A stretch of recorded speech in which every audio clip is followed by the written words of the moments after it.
Ciekaw jestem, czy widzieliście kiedyś taką rybę. Nie o to mi chodziło, tylko o tamtą. Widzieliście kiedyś coś takiego? Ja w akwarystyce widziałem sporo, a powiem Wam, że nurek w 60 tysiącach litrów dalej robi na mnie wrażenie.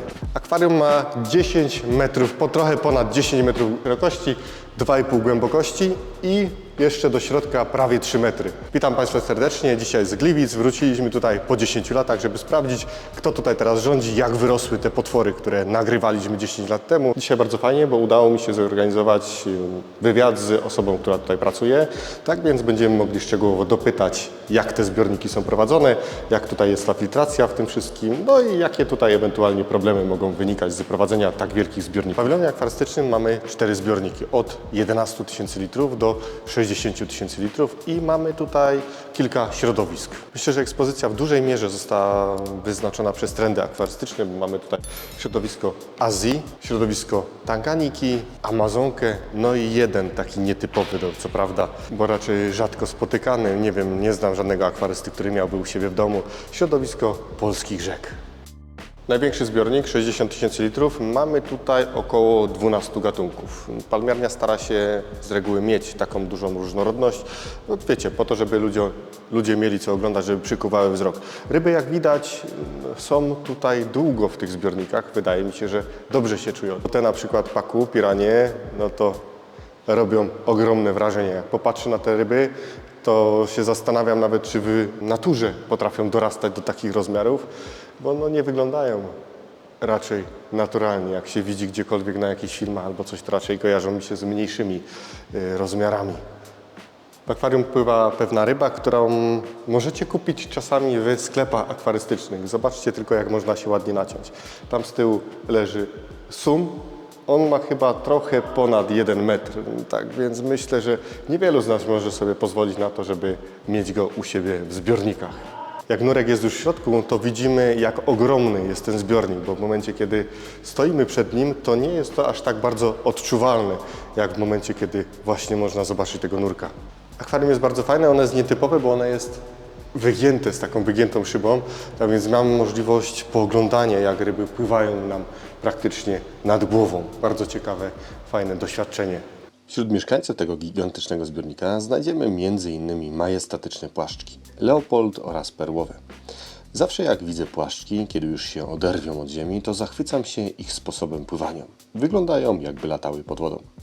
W toni wodnym wzrok przyciągają również drapieżne pielęgnice o niesamowitych barwach.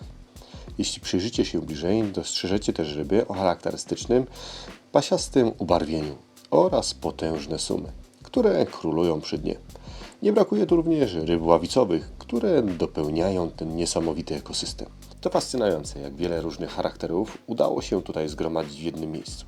Ciekaw jestem, czy zdarzają się starcia pomiędzy gatunkami, ale o to dopytam za chwilę. Przenieśmy się teraz jednak bliżej domu, do naszych polskich rodzinnych wód. To doskonała okazja, by docenić piękno ryb, które często mijamy nad rzeką czy jeziorem. Wśród pływających tu gatunków możemy zaobserwować m.in. płocie, brzany, certy oraz świnki. Nie zabrakło tu również klasyków naszych wód jak liny, wzdręgi czy karasie. To świetna lekcja rozpoznawania gatunków, które w naturze nie zawsze dają się łatwo podejrzeć. Zbiornik ładnie pokazuje również to, że w naszych rodzinnych biotopach również możemy znaleźć inspirację. Zbudować dzięki nim piękne akwarium. Następnie przyjrzyjmy się zbiornikowi najbliższemu mojemu sercu. Wiadomo dlaczego. Wystarczy na niego spojrzeć. Pięknie zarośnięty. Tętni kolorami i energią. Znajdziemy tu całą gamę brzanek. Wśród nich przemykają danio malabarskie i pręgowane.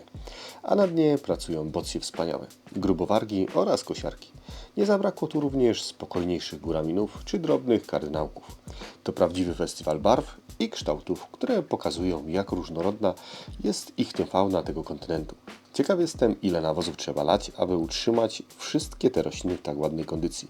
I jak dużo pracy jest przy całości, bo jakby nie popatrzeć, sporo z tych roślin to gatunki bardzo szybko rosnące, wymagające częstej pielęgnacji. Kolejny przystanek to afrykańskie jezioro Tanganiki. Królestwo pielęgnic, które fascynują akwarystów swoimi zachowaniami społecznymi. W tym zbiorniku prym wiodą przede wszystkim torfeusy. Ale warto też wspomnieć przedstawicieli rodzin gębaczy. W szczelniach skalnych swoje rewiry mają naskalniki i księżniczki z Burundi. A przy dnie na pustych muszlach urzędują niezwykle ciekawe muszlowce. To zbiornik pełen życia i ciągłych interakcji między rybami. Ciekawostką jest to, że gatunki tu żyjące są endemitami, czyli nie występują nigdzie indziej, jak w tym jednym jeziorze. Wilgotność skacze do góry, a zapach roślin jest niesamowity. Naprawdę pięknie tutaj pachnie. I te palmy, zobaczcie tylko. Akwaria to tylko 1/4 tego, co możemy tutaj spotkać, bo wychodząc z pawilonu akwarystycznego jesteśmy w prawdziwej dżungli. Na samym pawilonie również mamy jeden zbiornik o niemałym litrażu. Mamy tutaj 2000 litrów. Zobaczcie sami. Akwarium co prawda nie w moim klimacie, ale wśród tego zielonego krajobrazu wyglądało naprawdę ładnie. Aby umilić tutaj pobyt w tym pięknym miejscu, mamy tutaj również, zobaczcie, jakich mieszkańców. Papuszki. One nam pięknie tutaj w tle śpiewają i umilają nam tutaj ten pobyt. Dzisiaj papugi były pozamykane. Ciekaw jestem, jak jest zazwyczaj, bo wydaje mi się, że kilka lat temu, jak byłem z dzieciakami, to latały sobie luzem po całości. Ale pewien nie jestem. Jak pamiętacie, to dajcie koniecznie znać w komentarzach. Na samym pawilonie mamy jeszcze 2 oczka wodne dość sporych rozmiarów i jedno akwarium z żółwiem. Przyznam się bez bicia, że już do niego jakoś specjalnie nie zaglądałem, bo po złapaniu głównych ujęć w pawilonie akwarystycznym już mi niewiele pozostało czasu. Palmiarnia ma kilka pawilonów, dopiero co byliśmy w tropikach, a wchodzimy w klimat taki surowy, pustynny. W niektórych miejscach mamy ukryte pieczątki dla dzieciaków. Bardzo fajna sprawa, a moje dzieciaki jak to były bardzo mi się podobało, bardzo lubią tego typu zabawy. Muszą po prostu znaleźć wszystkie pieczątki i je zdobyć na mapie palmiarni. Bardzo mi się podobało, że w pawilonie mamy możliwość przejścia się ścieżką na parterze i balkonem na piętrze, który idzie przez wszystkie 3 pawilony. Widok z góry jest naprawdę rewelacyjny. Jakby kogoś ciekawiło, czy w palmiarni widoczne są jakieś zmiany, to zapraszam do zobaczenia filmu, który właśnie pojawi się w proponowanych. Z mojej wizyty w palmiarni, która odbyła się 10 lat temu. Film też inaczej troszeczkę był nagrywany, ale mam nadzieję, że Wam się spodoba. I zobaczcie tylko jakie fornikarium.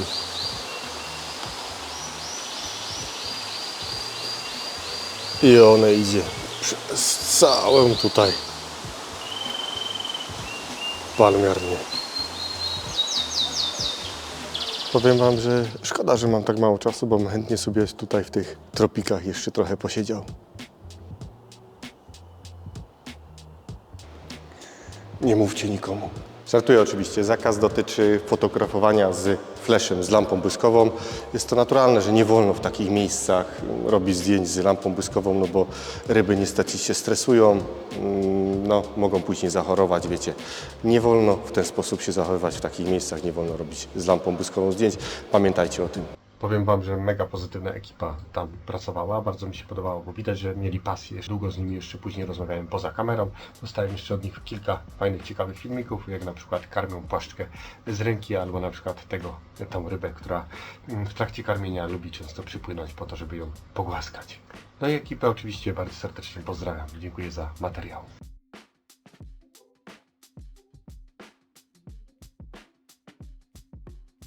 Ze mną jest Adam, który zajmuje się na co dzień tymi zbiornikami. Witam, dzień dobry. Witam, dzień dobry.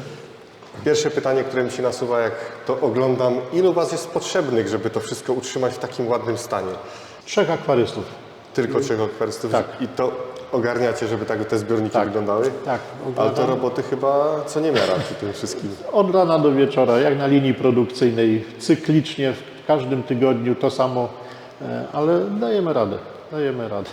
No, zbiorniki robią wrażenie, jak się wchodzi tutaj. One mają od 10 do 60 tysięcy. 1000 litrów, tak. Szybki przecieracie? Wszystkie. Wszystkie są myte i od środka, i z zewnątrz. I tak jak w każdym akwarium są z dna odmulane, tła myte, czyszczone, rośliny docinane, przesadzane, nawożone w naturalny sposób przy pomocy dwutlenku węgla, no i nawozów podstawowego żelaza, mikro i makroelementów. Właśnie dwutlenek węgla miałem o to później pytać, ale jak już przy tym jesteśmy. Aha.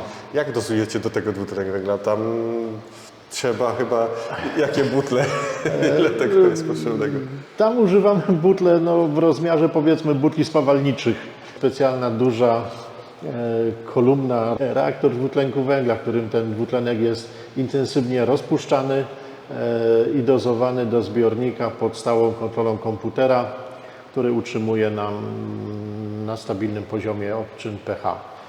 Po naszej stronie jest dopilnowania parametrów fizykochemicznych wody, czyli odpowiedniej twardości ogólnej i węglanowej. Ale podajecie dwutlenek węgla do wszystkich zbiorników, czy tylko i Nie, wyłącznie? podajemy dwutlenek węgla wyłącznie do zbiornika Azji, zbiornika z roślinami.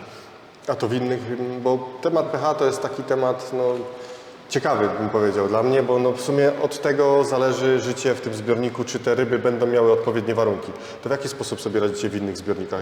Można to zdradzić? Skupiamy się przede wszystkim na testach. Testy nam mówią właśnie o parametrach wody. Znaczy w wszystkich zbiornikach. Mamy do dyspozycji wodę osmotyczną i wodę z sieci wodociągowej miejskiej. W Gliwicach niestety woda należy do jednej z twardszych w okolicy, więc musimy je w proporcjach odpowiednich ze sobą mieszać. Czyli lata doświadczeń i I wiecie, to w są jaki po prostu sposób lata to... doświadczeń, już nauki na każdym zbiorniku cykliczne w danym tygodniu, ile jakiej wody dolewamy. Tanganiki robi nam się sam, po prostu używamy wody wodociągowej i tam jest najmniejszy problem. Mamy dosypane oczywiście jakiś tam węglany wapnia, żeby właśnie buforowało nam te wysokie pH, ale ten zbiornik nam sprawia najmniejszy problem. Jak często podmieniacie wodę i w jakich ilościach? Woda jest podmieniana też cyklicznie. Wszystko mamy rozpisane harmonogramy z uwagi na to, że nasz Czech po prostu pracujemy rotacyjnie, zmieniamy się, więc każdy przychodząc do pracy, żeby nie sprawdzać, co ma zrobić, co robił jego poprzednik, mamy wypisany cały harmonogram, rozpisany, w którym dniu, w którym danym zbiorniku robimy podmianę wody, robimy testy i ilości wody, które podmieniamy. No i to są ilości takie, że w przypadku Amazonii, no to średnia ilość podmienianej wody wychodzi około 3000 litrów dziennie, więc nie są to małe ilości. Nie są małe, ale zbiornik 60 000 to... I wymieniacie wodę tak, że zlewacie i dolewacie, czy tam jest wpływ Nie, i wypływ? tam są po prostu na stałym przepływie woda. Świeża jest dopuszczana, w cudzysłowie ta zużyta woda odpływa. To przy tak dużej ilości 3000 litrów tam praktycznie cały czas ta woda jest wymieniana. Praktycznie jest w ciągłym obiegu. W przypadku tych akwarii mniejszych dokonujemy tego średnio 2 razy w tygodniu, każdy zbiornik. Z nadmiarem glonów macie problemy, czy okresowo? Czy powiedzmy, glony to jest zjawisko w miarę naturalne, ale należy je utrzymywać w jakimś tam rozsądnych granicach, no i na to się przekładają właśnie te parametry wody. Zbyt rzadkie, zbyt małe ilości podmiany wody, gdzie mamy od razu wzrost poziomu azotu, fosforu, skutkują intensywnym wzrostem glonów. No bo staracie się utrzymywać sezonowość tak samo w zbiornikach, czy raczej jedna temperatura, jeden sezon? W przypadku zbiorników Azji, Tanganiki i Amazonii utrzymujemy przez cały rok temperaturę na stałym poziomie. W przypadku zbiornika Polski próbujemy sobie trochę tą temperaturę przez pewne okresy roku obniżać, żeby później po okresie wiosennym ją lekko podnieść. Mamy tam zastosowaną po prostu chłodziarkę. Wszystkie inne zbiorniki są ogrzewane, zbiornik polski odwrotnie jest schładzany. Do jakiej temperatury jesteście w stanie zejść? Jesteśmy w stanie zejść poniżej 10 stopni. No to ładnie, ładnie. No to chyba rybom wtedy dobrze Tak. i mają wtedy te wszystkie naturalne zachowania, naturalne zjawiska. Ale jak zejdziecie z tą temperaturą tak do 10, to nie są one za bardzo takie uspałe? Tak, dlatego mówię, nie robimy to w taki drastyczny sposób. Zniżamy sobie temperaturę mniej więcej maksymalnie do minus 15, do 15 stopni. No bo właśnie wtedy mówię, są zachowane jeszcze odruchy życiowe naturalne. Nie ma, roślina nie wyhamowuje wzrostem. Zastanawiałem się właśnie, w jaki sposób czyszczą Państwo takiego kolosa, no bo tutaj ciężko jest włożyć ręce, żeby to wszystko dojść w te zakamarki. Nurek, tak? Nurek, dokładnie. Jest to rozwiązanie na ten Tak, problem? to jest nurek. Każdy z naszych pracowników opiekujących się akwarystyką jest od razu nurkiem. W przypadku i czyszczenia, i sytuacji jakichś awaryjnych, nagłej jakiejś pomocy rybie, wyłowienie niestety i chorej, czy jakiejś nie do końca poturbowanej ryby, więc należy w każdym momencie, nurek musi być na zmianie, żeby mógł zareagować natychmiast. Jak często Państwo wchodzą do tego zbiornika? Dziennie. Do tych do codziennie? wszystkich. Znaczy w sensie takim, że każdy dzień tygodnia, w którym zbiorniku jest nurkowanie. Wytrzymuje to mniej do tygodnia czasu. Umycie szyby od wewnątrz jest w stanie wytrzymać. W przypadku zbiornika roślinnego 2 razy w tygodniu. Strasznie dużo roboty. Tak, tak. To jest takie naprawdę duże akwarium. Każdy akwarysta wie, że przy akwarium nie ma spokoju. Jakby ktoś tak chciał taki zbiornik u siebie w domu, to bez takiego obsługi takiej się nie obejdzie. Nie da się tego zrobić bez. Ja powiem szczerze, akwaryści mają chroniczną jedną chorobę. Za mały zbiornik. Ja też to przeżywałem. Zaczynałem od jakiejś tam mega 100-litrowego zbiornika. Dochodziłem do zbiorników 500-litrowych w domu i zawsze było mało. Ale nie sądziłem, że będę miał kiedyś do dyspozycji takie zbiorniki, do których będę musiał wchodzić sam. No to jest tak dla akwarysty, to tak samo, tak myślę, jakbym taki zbiornik miał u siebie, byłoby super. Taka sesja czyszczeniowa, ile to trwa taki jeden zbiornik? Około 1,5 godziny. A to też zależy jak tam, bo zawsze robicie ten sam zestaw? Nie, często, znaczy się, zawsze jest podstawowe czyszczenie panela.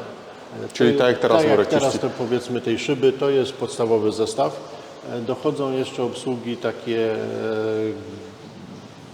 doraźne, w sensie jak coś nam się za bardzo zagloni tło, ozdoby, no to przy pomocy takich specjalnych odkurzaczy mamy to też do wyczyszczenia, ale to już tylko wyłącznie robimy w dniach, kiedy palmiarnia jest zamknięta, czyli w poniedziałki, bo to zajmuje średnio około 4 godzin. To już dużo. To strasznie dużo pracy przy takim zbiorniku. Wydawało mi się, że przypuśćmy na przykład tutaj, jak mamy tą Amazonkę, to nie będzie aż tak dużo pracy, no bo nie mamy roślin, także nie musimy dbać aż tak bardzo o te parametry. Mówię tak w cudzysłowie, bo to... Przy gabarytach tych ryb parametry naprawdę są bardzo istotne, bo przemiana materii w tym zbiorniku jest potężna. Testy są wykonywane 2 razy w tygodniu, porównywany poziom azotu, fosforu i to nam też daje tryb tej pracy. Przy jakichś mocnych wahnięciach te prace muszą być zintensyfikowane, większe podmiany na przykład wody, sprawdzenie działania filtra biologicznego. Także no, te testy naprawdę są dla nas bardzo istotne i tym się kierujemy, przede wszystkim tym. A co z bezpieczeństwem? No bo mamy tutaj ryby agresywne, ryby, które są nawet jadowite. Nie boją się Państwo nurkować tam przy nich, no bo jednak to jest zwierzę i nie wiadomo, co jej do głowy wcieli. Znaczy bać to się w zasadzie na początku każdy boi. A tak jak z każdą pracą, do pewnej rzeczy człowiek się przyzwyczaja. Niestety, tak jak sapera zabija rutyna, u nas też tak się dzieje. Ja sam, nie patrząc pod nogi, miałem przyjemność stanąć sobie niestety na płaszczce, czego bardzo boleśnie odczułem. Także no niestety trzeba uważać. No, zawsze nurkujemy na zasadzie takiej, że jeden z kolegów jest w środku, drugi jest na zewnątrz w celu asekuracji jakiejś, szybkiej pomocy, wezwania pomocy. No, zdarzają się różne wypadki. Ryby, powiem szczerze, no, one generalnie, tak jak widać, odpływają jednak w spokojniejsze miejsce zbiornika. Przypuszczam, jakby się było bardzo nachalnym, bardzo spróbowało się je łapać albo jakoś im dokuczać, to prawdopodobnie jakieś agresje by były w stanie pokazać, ale generalnie no, w przypadku jakiegoś gdzieś gniazda, w którym jest ikra, no to ryby pielęgnicowate wszystkie mają w naturze, Właśnie że to chciałem bronią. dopytać, co w momencie, okresach takich godowych, kiedy dochodzi do tarła, kiedy to już nurka atakują. To wtedy nurka atakują, dokładnie. Pilnują domu po prostu i wtedy każda ryba i każdy intruz w pobliżu jest atakowany. Nawet największy pływający w zbiorniku pielęgnica ułaru naprawdę nie odpuści żadnemu. Jak często Państwo karmią? Czy to jest też... Ryby są karmione praktycznie 6 razy w tygodniu. W niedzielę mają Post. przymusową dietę. Od poniedziałku przez cały tydzień jest podawany pokarm do wszystkich zbiorników, także podajemy w formie dla tych drapieżników to są przede wszystkim krewetki, małże, stynki i od czasu do czasu jakaś domieszka ryby morskiej na zasadzie jakiegoś mintaja, morszczuka, coś w tym stylu. Te ryby nie gryzą się pomiędzy sobą, no bo mamy tutaj kilka różnych rodzajów drapieżników i tak no, wydawałoby się, że one się nie dogadają ze sobą, a jak patrzę, to one nie pokazują wobec siebie, żadne zero agresji jest. Powiem szczerze, dogadują się. Dogadują się i to bezproblemowo. Dla nas stresowe i dla tych ryb jest moment dopuszczania świeżych ryb. Wyczuwają to prawdopodobnie jakimiś nowymi zapachami, bo jest cały zbiornik pobudzony, szukają tego nowego kogoś na rybku, czy dałoby się to coś z tym zrobić na zasadzie zjeść, pobawić się, ale jeżeli już ta pierwsza faza przejdzie, to generalnie te ryby żyją w komitywie. Tutaj mamy fajnie, bo mamy stopni 27. 27, a w przypadku innych zbiorników, to tutaj ten nurek się nie mrozi, a w przypadku innych zbiorników? W innych zbiornikach mamy temperatury już też dobrane do biotopu. W Azji mamy 24 stopnie, w Tanganice mamy 26 stopni. Gorzej z No i Polską. najciekawsza rzecz, w Polsce mamy stopni 17. Więc wejście do tej wody no, nie jest specjalnie przyjemne. Ten kombinezon w jakimś tam stopniu Wam no, ogrzewać raczej nie ogrzewa, ale izoluje jakoś albo...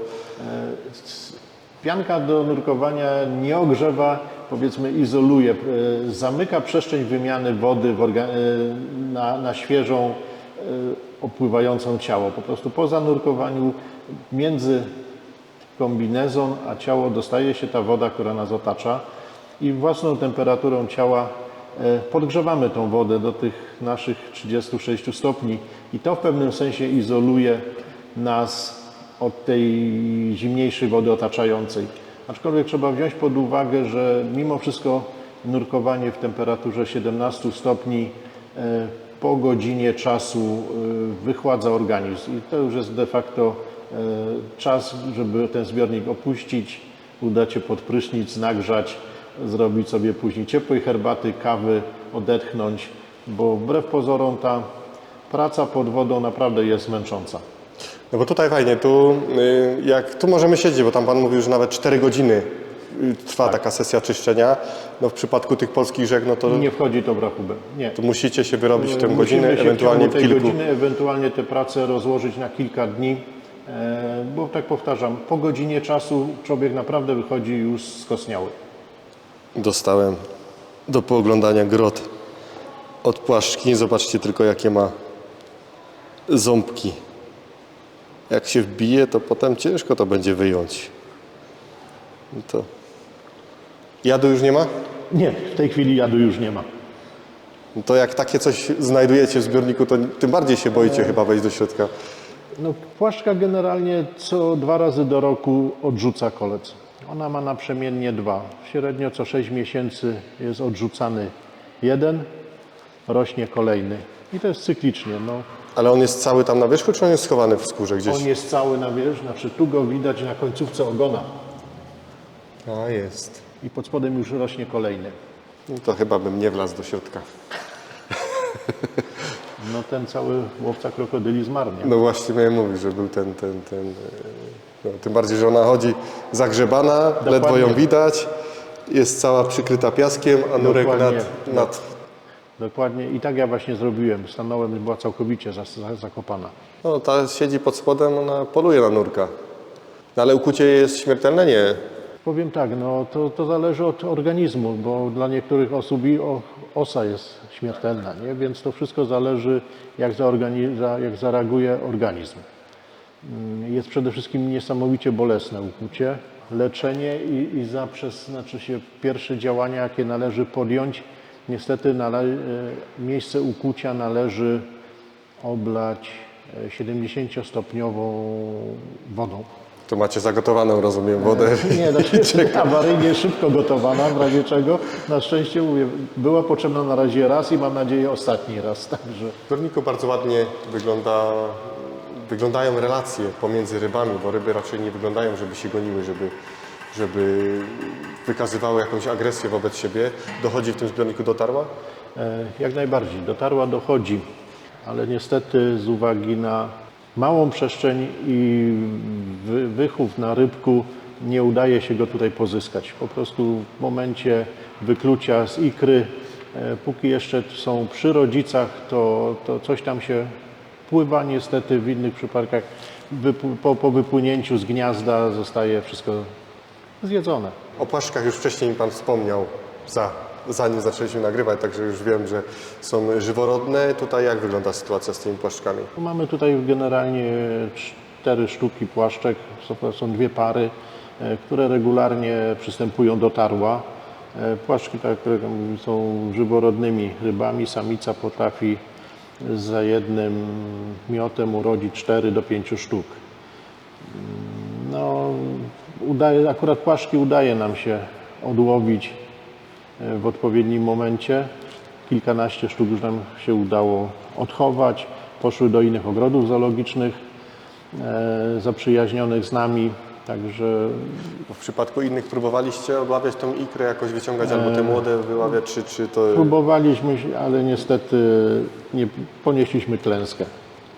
Zmiana parametrów wody, zmiana środowiska, albo młode nie przeżywały, albo ikra się nie przyjmowała.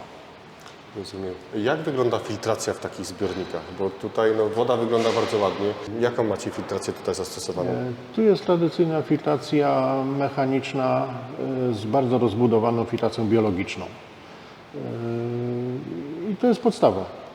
Czyli tak jak w zwykłym Tak zbiorniku, jak tylko zbiornik, po prostu to wszystko przeskalowane. jest po prostu duże.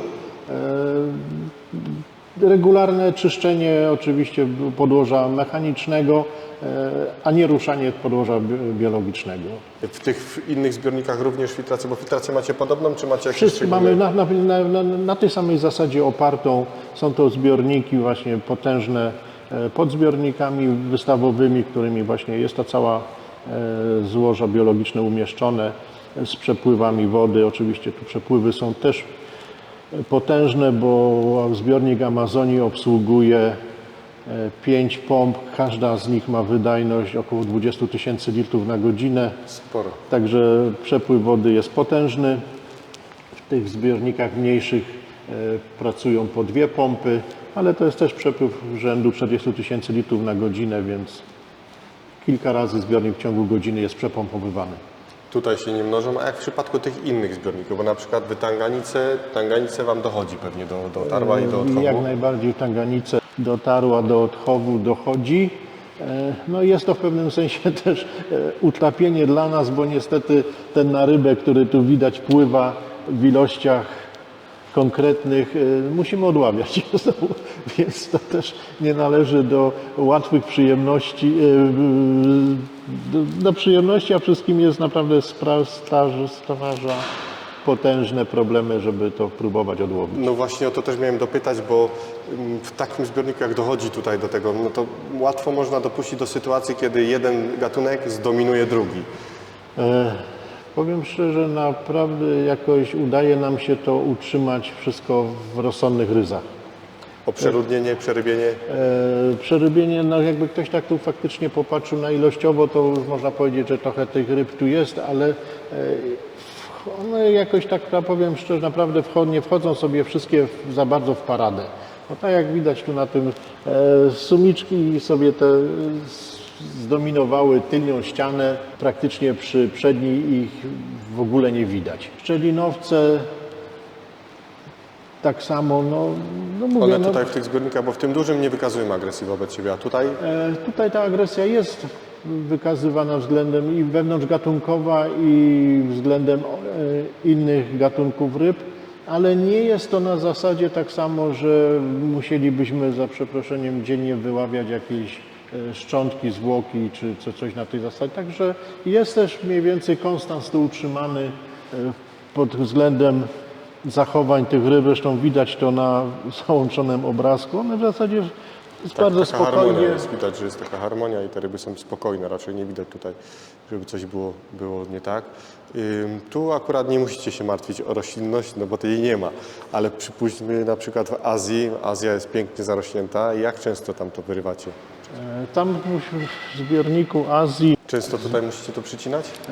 zbiornik Azji jest najbardziej wymagający, powiedzmy sobie szczerze, tu zbiornikiem ze wszystkich. Czyli nawet więcej, tak wejdę w słowo, więcej pracy macie przy nim niż przy Amazonce? Tak, zdecydowanie tak. Czasowo bo my się śmiejemy, że tu można by praktycznie wchodzić każdego dnia i każdego dnia byłoby co robić. Robimy to średnio 2 razy w tygodniu. Cała praca polega przede wszystkim na umyciu panela, tej przedniej szyby, a później pielęgnacji roślin. No wiadomo, każde rośliny przy dobrych warunkach w miarę intensywnie rosną, mają przyrosty, więc należy te rośliny odpowiednio docinać, w niektórych gatunkach wyrywać, skracać, no i sadzić na nowo na okres tam powiedzmy miesiąca mamy znowu z danym gatunkiem spokój. No i tak powtarza się to średnio raz w miesiącu. Jak z podłożem? Tu widzę sam żwirek. Jest coś pod spodem? Jak najbardziej jest na podłoże nawożone. Nie są tam żadne specjalne wymysły. Używamy specjalnych takich kul nawozowych, a w momencie zakładania akwarium było umieszczone duże ilości gliny. Aha, czyli tutaj mamy tak jakby low-techa, tak? Tak. Tak. Czyli tam jest ziemia ogrodowa pod spodem, Nie, czy jest glina? Sama glina? Tam jest glina i żwir i plus trochę piasku. Powiem tak, nie miałbym odwagi przy tym gabarycie i przy tej specyfice zbiornika zbytnio eksperymentować. No Ale bo to tak, jak ja pomyślałem, to już troszeczkę i tak poeksperymentowaliście z tą gliną, no bo nie wiadomo, co z tej gliny wyjdzie. No bo tak jak z ziemią, też udało nie się, wiemy. ale udało się. Tak, udało się, dlatego dopytuję i... Moje osobiste, powiem szczerze, nie jestem do końca przekonany z tą ziemią. Obawiałbym się, właśnie mówię, przy tych naszych pracach pielęgnacyjnych, przy zmąceniu wody czy coś, czy dalibyśmy radę osiągnąć tą klarowność i przygotować ten zbiornik na odwiedziny ludzi, bo mówię, robimy to zawsze w godzinach porannych, kiedy spalmiarnia jeszcze nieczynna i mogłoby nam się do 9 nie udać przywrócić wyglądu zbiornika. Ale tam macie, dużo jest tej gliny tam pod spodem, bo z żwirku, tak widzę, no z przodu jest go mało, No z chyba że on przodu, jest niższy jeszcze. W tylniej części zbiornika to tej głębokość żwiru to jest tak, no powiedzmy pomiędzy 5 do 10 cm. 10. A tej gliny mamy ile? 2 cm? Centymetr? No myślę, że tak. Czyli taka cieniutka warstwa. Fajnie, bo widać, że zbiornik no naprawdę ładnie wygląda. No i Zastanawiam tam się, mówię jeszcze ewentualnie jakiś w trakcie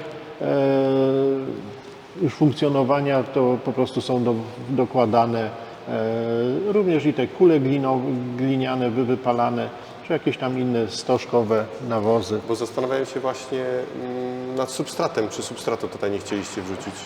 Ta sama sytuacja co do Powiedzmy sobie tak, tylko tu się rozbiliśmy, powiedzmy sobie szczerze, o finanse. finansy. Tak, no przy takim 10 tysiącach. Mój pomysł tak. był któregoś, bo tu było hasło na zasadzie restartu i przygotowałem jakąś tam ofertę podłoży profesjonalnych. No niestety księgowość tego nie przemknęła.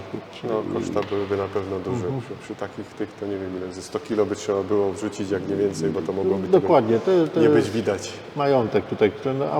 A powiem szczerze, no bałbym się teraz to ruszyć, bo naprawdę ten zbiornik zaczął nam na nowo żyć po zmianie oświetlenia, bo mieliśmy bardzo duże problemy zmieniając światło. Akwaria funkcjonowały kiedyś na lampach Hakui. Przyszła era wymiany na światła LEDowe, to blisko rok czasu walczyliśmy z tym, żeby te rośliny nam odżyły. Kilka gatunków niestety nie udało się utrzymać, ale generalnie teraz to akwarium naprawdę zaczyna coraz lepiej wyglądać.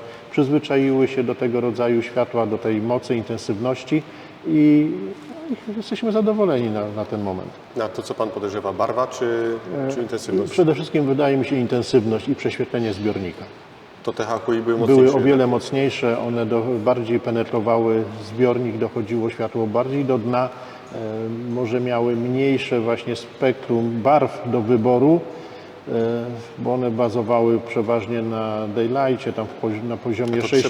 trzeba było wymieniać te lampy, czy... One się już po prostu powypalały, już były, no już się po prostu zniszczyły, wyeksploatowały. A czasy są dzisiaj takie, jakie mamy, więc już tych lamp w ofertach po prostu nie ma. Jeszcze co do tych roślin muszę dopytać. Jak często je tniecie? Bo przycinacie je, formujecie, bo to jest wystawa, to musi jednak wyglądać cały czas. No, zbiornik po przycięciu oczywiście nie wygląda tak majestatycznie jak na przykład teraz. Generalnie naprawdę robimy to 2 razy w tygodniu, tylko nie można tego zrobić jednorazowo. Skupiamy się na jakimś danym gatunku rośliny w danym dniu, zrobimy z nią porządek. W międzyczasie towarzystwo z boku dorasta, zakrywa i przy następnym nurkowaniu zajmujemy się właśnie znowu tymi, które przerosły zbiornik. Ale to normalnie tniecie po prostu... Nie, to wszystko zależy od gatunku rośliny, bo w przypadku tego Pogestemona nie można w ten sposób zrobić, bo wyglądałoby to szpetnie, więc ta roślina jest cała wyciągnięta na stole, przycinana do odpowiedniej długości, no i kolega siedzi pod wodą i każdą roślinkę No sobie właśnie znowu... nad tym się zastanawiam, czyli muszą jednak zostać te stożki wzrostu, żeby Tak, to ładnie muszą, wyglądało. tak. Stożki wzrostu muszą jak najbardziej zostać, bo no, po obcięciu stożka wzrostu oczywiście roślina się ratuje, puszcza boczne odnogi, Ale nie ale wygląda- ten patyk wygląda w środku no, nie za ciekawie. Tak, potem trochę trzeba poczekać, żeby to wyglądało ładnie. W tym zbiorniku widzę dość sporą ekipę czyszczącą. One pomagają rzeczywiście te ryby w wyczyszczeniu tego zbiornika, czy tak i tak wszystko musicie zrobić, tak wszystko musicie? Jak najbardziej. Te ryby też pomagają, aczkolwiek nie jest to jedyne ich zajęcie. Niestety, no tak mówię, musimy tak samo tutaj 2 razy w tygodniu wchodzić, przede wszystkim przecierać przednią szybę, a to co już powtarzam, no parametry wody, dobre parametry wody robią nam połowę roboty.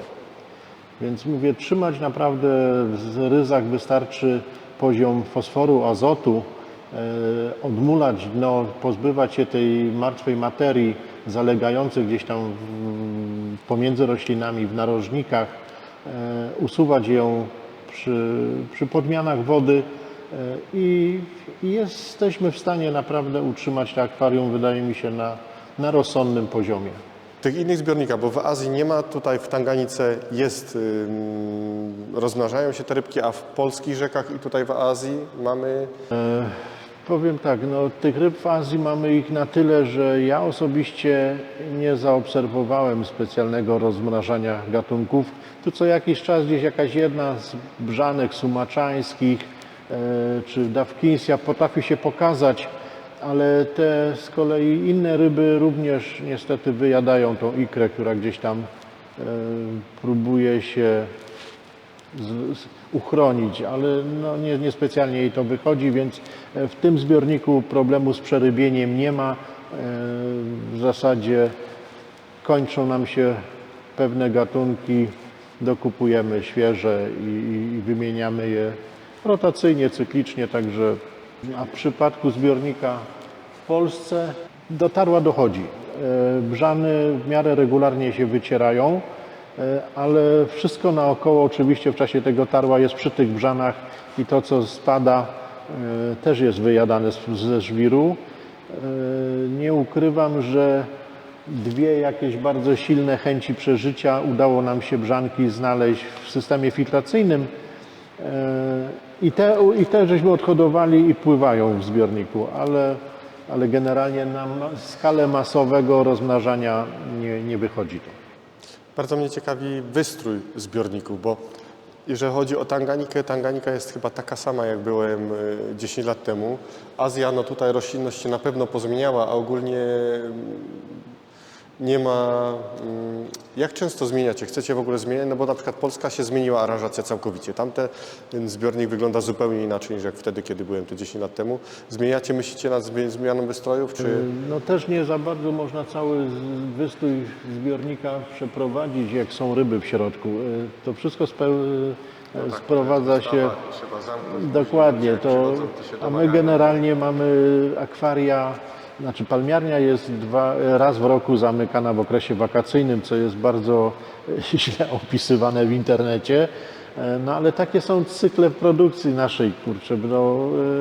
Palmiarnia z uwagi, że jest to lato, może część roślin wystawić na zewnątrz i przeprowadzi różnego rodzaju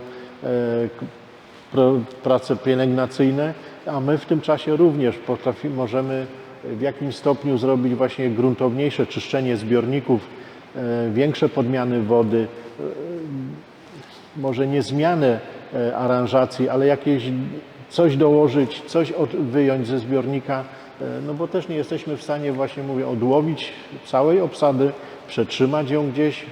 No, to też wymaga potężnych zbiorników, podmian wody, filtracji, więc to naprawdę to jest kolosalna praca, a można się przy tym można mocno pośliznąć.